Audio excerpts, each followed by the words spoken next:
Hello everyone, this is Archie Verma and today we are going to revise the whole digestive system of frog. So without any delay, let's start.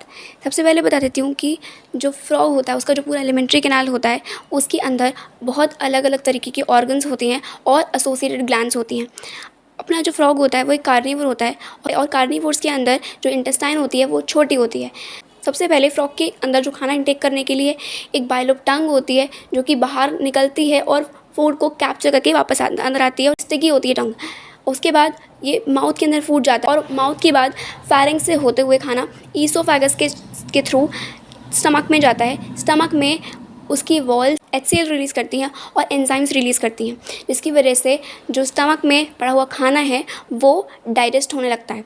उसके बाद खाना जो होता है वो stomach से होते हुए इंटेस्टाइन में जाता है और इंटेस्टाइन का स्टार्टिंग वाला पोर्शन जो होता है उसको ड्योडेनम नाम दिया हुआ है. NCERT के अंदर मेंशन है.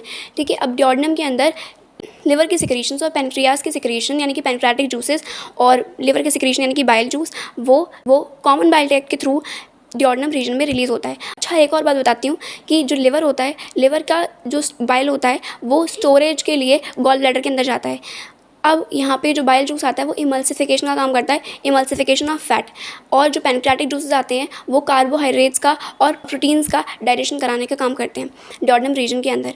अब खाना जो होता है वो यहाँ पे डाइजेस्ट होता हुआ जाता है. अब ये जो डाइजेशन हो रहा है इसका अब्जॉर्प्शन भी करना होगा तो इंटेस्टाइन के अंदर जो पूरा इंटेस्टाइन का इनर सरफेस होता है उसके अंदर बहुत सारे वेलाई और माइक्रोवेलाई प्रेजेंट होते हैं जो कि अब्जॉर्प्शन को ईजी कराते हैं. उसके बाद इंटेस्टाइन से होता हुआ ये रेक्टम तक पहुँचता है और रेक्टम के बाद क्लोएका से बाहर निकल जाता है, तभी सॉलिडिफाइड वेस्ट होता है वो.